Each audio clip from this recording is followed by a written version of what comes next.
Hello and welcome to the Parents Guide. This is where you'll find out what's going on in schools and hear some of the key issues being discussed from the parents' point of view. If you have school-aged children, this programme is for you. We'll be focusing on creativity in secondary schools with two parents, Debbie Lawson and Rob Bowden. Hello. We're also joined by education consultant Marilyn Fryer, who has a great deal of experience in the area of creativity. Hello.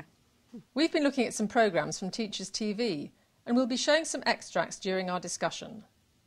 These programmes were made for teachers, but they also open up a window for parents to look into classrooms and see what's going on in schools today.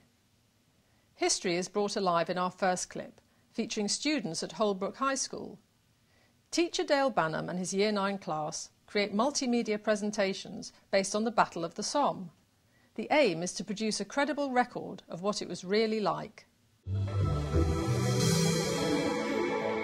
And then we'll have the PowerPoint coming up saying trench conditions. Yeah. They have to think beyond just pure narration of a World War I script. They have to think what visuals would fit in well with that script. They have to make choices about maybe using a soundtrack, about intercutting interviews with survivors. Do you think that we should have any visual moving images too? Not in the introduction, that's because it's going to be sort of the PowerPoint presentation to take command of that. Okay. So then what's the next music? Number 24. Music when you've got the interviews of the But then we have it for equipment, right? Yeah, you put it on again on a different one, number 24.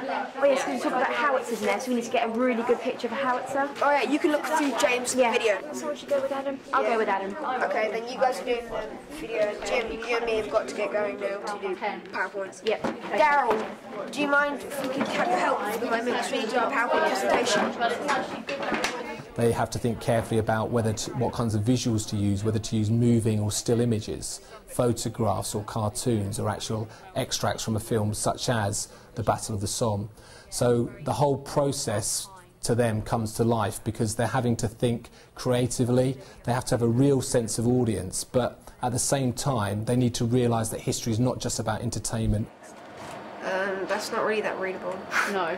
I should do 9 times the name of Romeo. Debbie, what did you think of that lesson? I thought it was brilliant. I thought it was great the way the children got together. They actually got involved and they worked out who was going to do what. They all seemed to be into control of how they wanted to put the presentation forward. I was actually quite impressed by that. It was good. Rob, what did you think? Did you feel it was more of a ICT lesson, multimedia lesson or a history lesson? Well, I think the good thing in a way is that it rolled them all together and clearly drew from perhaps what they're using elsewhere, other areas of the school. As a parent, would you be worried maybe that the history objective in the lesson might be a bit lost in all the exciting technology? There is a risk, perhaps, of that. My experience with my boys has been something far more traditional about project-based work and sticking pictures in folders. But I thought the way they were enthused by the method of presentation, they clearly did quite a lot of historical research, they evaluated sources, things like that, which I thought was good. It obviously encouraged them, so that must be good. This is a very active way of learning, isn't it? Do you think that's as important in secondary as it is in primary schools? Yes, it is, and I think in many secondary schools this has been quite lacking. And I think children come from some very creative experiences in primary schools and then find it sometimes hard to relate to the more formal learning that secondary schools have. I can certainly remember one, actually this was a middle school teacher, and she said to me, I'm teaching them in this way because I think they're going to need it later on. I'm not sure if I'm doing them a disservice for their secondary school education, but later on they will have to think for themselves. So I think we have to make sure that children think for themselves in secondary school as well as primary school. Rob, as a parent, do you understand that phrase, active learning? I understand it to some extent, yes. I don't hear it bandied around a lot at parent evenings. I guess my reservation about it might be is you get through the years in school and you have to tackle more complex material, whether active learning can still contribute so much. That's an interesting point, isn't it? Because once children start doing public exams, they may not have time to spend so long on active learning. Do you think that might come as a bit of a shock to your daughter, for example, when she has to focus on her GCSEs? I think so, yeah, although I must admit she does tend to, when she needs to do something, she does sort of get on with it, but that might just be who she is. I think it may depend on the child. I think with some children it is really good, but in some children it might not be. I think it depends on that individual child, but they should have the opportunity there, you know, to have the opportunity to be able to learn the way that they can, you know. Marilyn, do you think that as teachers try and push creativity up the age range and the curriculum, that the GCSEs are actually looking a bit sort of old hat and lagging behind? I think there's a danger that they could be. I think we've got to look very carefully at what we demand of secondary school children and just make sure that we're challenging them as much as we can. I think that sets them up to be very capable adults, able to make decisions in the face of a great deal of uncertainty, and I think that's something we all need. Well, in our next clip, we turn to art and see how photography is used to understand composition and aid critical appreciation. At Welling Specialist Art School, Henry Ward guides his Year 8 group in a project that develops imagination, confidence and self-esteem. You can actually crop in on a section of the face. You could close right in on something and hold the mouse down and draw a box. I feel it's very important for contemporary art to be used at all levels in schools. Why somebody might be making a piece of work about that subject. We've done it, and what we need to do is like put a cave in the background. So it's like a spider took them into a cave and killed them. If you're sort of focusing on making and practical application of learning, then you'll find pupils who maybe struggle in English and maths are very, very good and very accomplished. And I think it's an interesting thing to sort of look at, because the perceived kind of hierarchy within a class can shift completely within a practical lesson. We get students who at 11 years old have got a fantastically low self-esteem often, and perhaps by focusing on subjects such as art, which are in primary curriculum still often deemed as secondary subjects. Look at more like Dan, not on Layla, more Dan. Like this.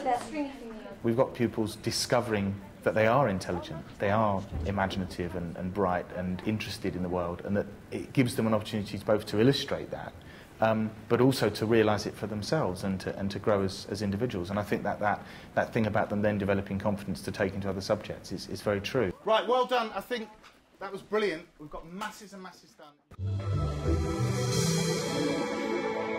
Well, that's so important, isn't it? Boosting a child's self-esteem, especially if they feel not very academically successful. Did you buy that as a way of doing it, using art in that way? I did, actually. I thought it's a very good project that they're doing there, and it came across that the pupils there really got benefit from working on their own individual piece of work. They worked in a team, but the team was to help each individual within the team produce something. So I thought that's a very good way of doing something. How damaging do you think it can be to a child who loses self-confidence, especially in terms of their long-term achievement? I think it can be very damaging. I think we've experienced that to some extent with our older son. I mean, he was kept going not so much by any sort of self-confidence in the academic area, but by his desire to do a particular area of work, career. So if he had had more confidence, perhaps he would have stuck in more with the academic areas as well. So yes, I can see exactly where that sort of a project would be of great benefit. So Debbie, do you have experience of a child losing self-confidence, or maybe in your own education, does that mean something to you? My own personal experience, but this is going back years, it's probably completely different to what it is now. I didn't do well at school at all.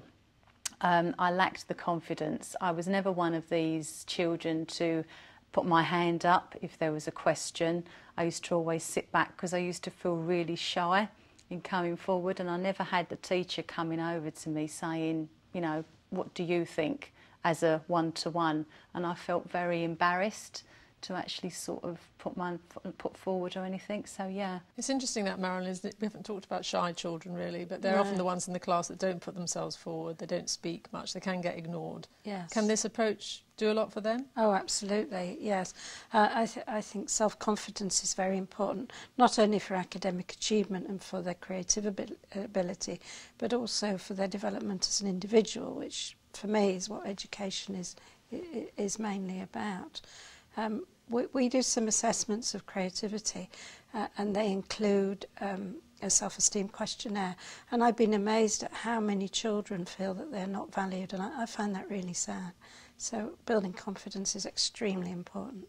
Debbie, do you think that creativity is something that's you're naturally born with, or is it something that can be taught? I think some people don't realise that they necessarily have it until maybe they get into a situation where they get into it. I don't think people are naturally born into it, personally.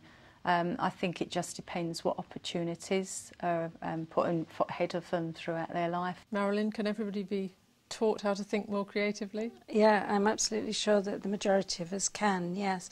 I mean, some people might have an aptitude for a particular field, but if you break down creativity into its component parts, you find it's made up of various skills, including thinking skills, access to knowledge, motivation and so forth. And we can all learn those elements more effectively. So yes, there's good evidence that we can develop our creativity and teach children to be more creative. Okay, well that's a very broad definition of creativity. Yes, yes it is. And next we look at a textile revolution taking place at the Haywood Community High School near Manchester. Here, textiles teacher Stella O'Toole is boosting the self-confidence of pupils, and even boys are opting to do textiles GCSE.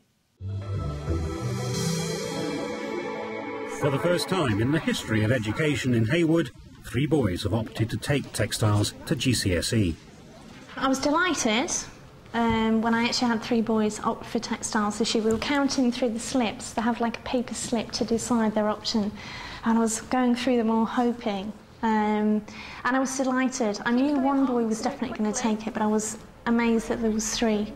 And I think in a school where no one has taken textiles this year at GCSE, clearly that takes a strong character to say, well, actually, I'm going to do it. You know, I'm a boy and I don't care. I'm going to do textiles. I really want to have a go at that. What's so special about textiles? I just think making different kinds of clothing and using different types of fabrics. Like with woodwork and metalwork, you just use like the same wood and the same metal, but in textiles you get to use like different fabrics, like wool, cotton and stuff like that, and different types of sewing and using the machines and stuff like that. What's the worst part of textiles as a subject? Threading a needle? Yeah, probably. Were your family surprised when you decided to take textiles? Just started laughing, just told them to shut up.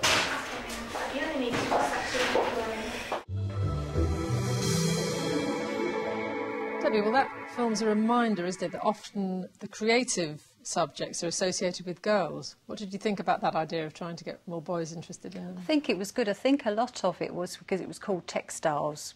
I mean, years ago when I was at school, it was called needlework, and there would have been no way you would have got a boy near the word needlework. That would have been, it would have been laughed around the playground. But I think that's good because, you know, in industry now, there's a lot of opportunities for textiles and things, isn't there? There's going to be opportunities in different industries. So why not, you know, let them go forward. Let them show to people, look, you know, I'm going to go forward, I want to do this. I think it's good. Rob, do you think we can persuade boys that it's cool to sew? We can try. I think one of the problems is that, certainly at my boys' school, it's an either-or. You can do design technology, as my older son did. My younger son's doing graphics design. You can do electronics. You can do textiles.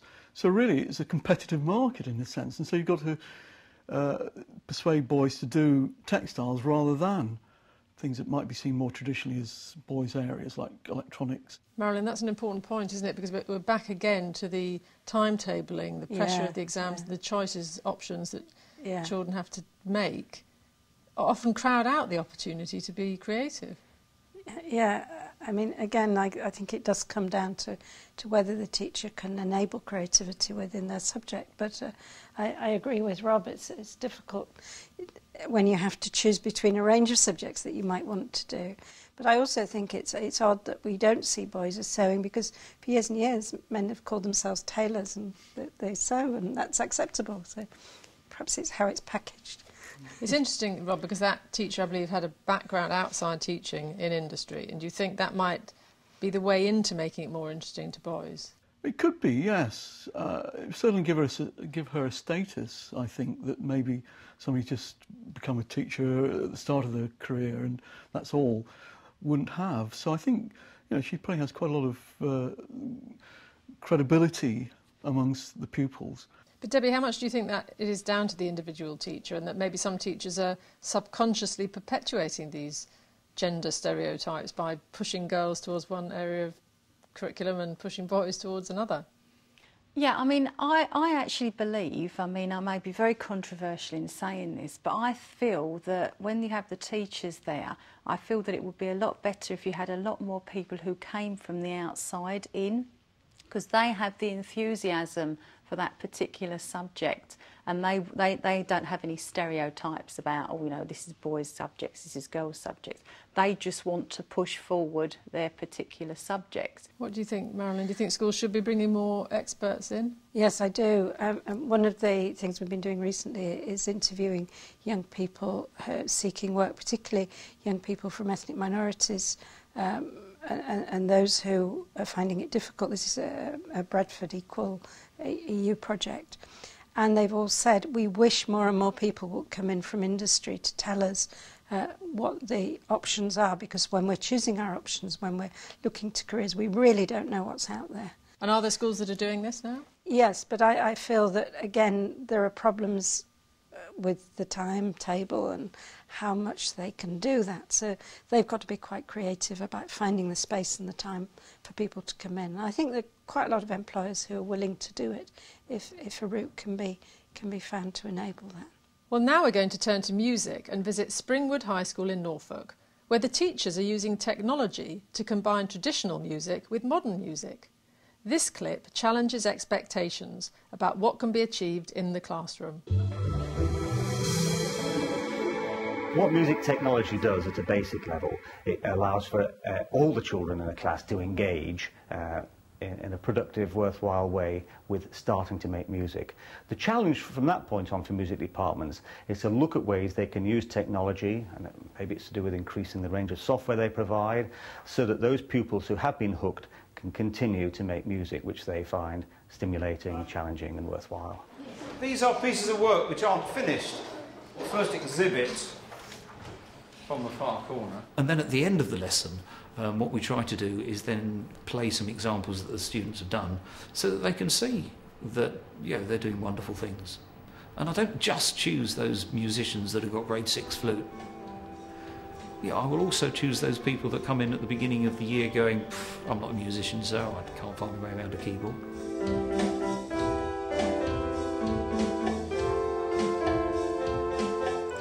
Just load that up.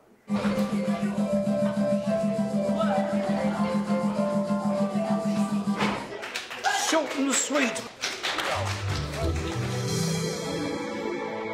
Rob, how did that compare to the music lessons of your school days? Well, it's very, very different, I have to say. I can see the huge benefits of IT-based composition in that it seems just about everybody is able to compose something and hear it, and it sounds good. And I suppose the odd thing is that music traditionally has been something you've heard your child practice upstairs in the bedroom, hopefully. So you've been able to hear the product. Whereas with such a high IT content, it can only be done in school, and you don't get any form of feedback as a parent from what they're doing. So I can see some limitations in the approach. It's very internal to the school. Marilyn, do you think there's a danger we'll lose the traditional music teaching methods if we go too far down this road, using technology? We may do, but I feel that perhaps the students will feel that when they've got the ones who have been introduced to music through the computers will then get curious about other ways of making music, and hopefully will go on to try those out if they haven't already. I think for some pupils it could stop with what they do on the computer, but then maybe those would have been the young people who wouldn't have got into music anyway. I mean, most young people really like music. Music's a big part of their lives, so the more we can open it up through whatever means, it can only be a good thing. Debbie, your daughter did play the clarinet, but now doesn't. Now she's at secondary school. What happened? She didn't like the teacher. They had a teacher that came in that specifically taught the flute, and she didn't get on with him. And she just decided to give up. And I thought, well, I'm not going to pressurise her into do it. Although she does still play occasionally at home. So, but she doesn't sort of take it up in a big way. But then saying that, where she has played the flute and she is musically minded, I've actually found that interesting, how it helps maths and things like that, how it follows on. So you've seen a link between music and the broader curriculum, yeah. Not just as a self-contained Personally, yeah, I would say that they seem to go along hand in hand to me. Marilyn, is there a proven link between music and boosting attainment in other areas of the curriculum? Well, I mean, you're learning how to deal with a code or a pattern, communication pattern, and I can see the link with maths, as you say. Just to come back to the textiles, I have a colleague who teaches maths through textiles, and I think, again, that there's a similar link. So I think the arts have got a big potential for enabling creativity in other areas. Well, of course, music is just one area of the performing arts, and in our last clip, we feature a specialist performing arts school in Birmingham, where drama teacher Katie Fanshawe encourages all staff to use drama techniques. In a science lesson about the digestive system, students proved that learning can be fun. Pick up on the facts that they're putting in. Pick up on the things they say in the narration. Pick up on the actions that they do to show you. Because if you watch their actions and movements, it might help you to remember it better. Digestion starts with mechanical digestion, which is chewing. After the food is broken into smaller pieces, it passes down the gullet. It's a great idea, instead of just writing down in your book what you would do, it's a great idea to act it because you know what you're doing and how the system works. There are 3 types of enzymes in the small intestines. I break down protein. I break down carbohydrates. In a couple of years' time, you could think back and say if you weren't acting out, you were just writing it down, you could think back and you could forget all about your science. But if you act it out and then you can feed it back to yourself. Hydrochloric acid can be found in the stomach. This kills the germs and makes ideal condition for the protease enzymes. I think it's fun. Like, sometimes science lessons are a bit boring, but like, it's just mixed it back together and made it really fun. So I've really enjoyed it. Debbie, science being made fun. What did you think of that? That's how I think all lessons should be, personally. I learnt more looking at that particular piece in 5 minutes than what I ever did when I was at school. And I think to myself, if there was a child there that at the end of it turned around and said that at the end of the time, if he could remember that more than what he could do if he was writing it down. And I think to myself, well, why can't all subjects be like that? That would have been, if I'd had that at school, I think I would have been Brain of Britain. Because I could have been able to relate to that. I was really impressed by that. I thought it was great. Wonderful. That is how it should be. Drama as a learning tool. Would you want to know that they were going away somewhere later on to write it down?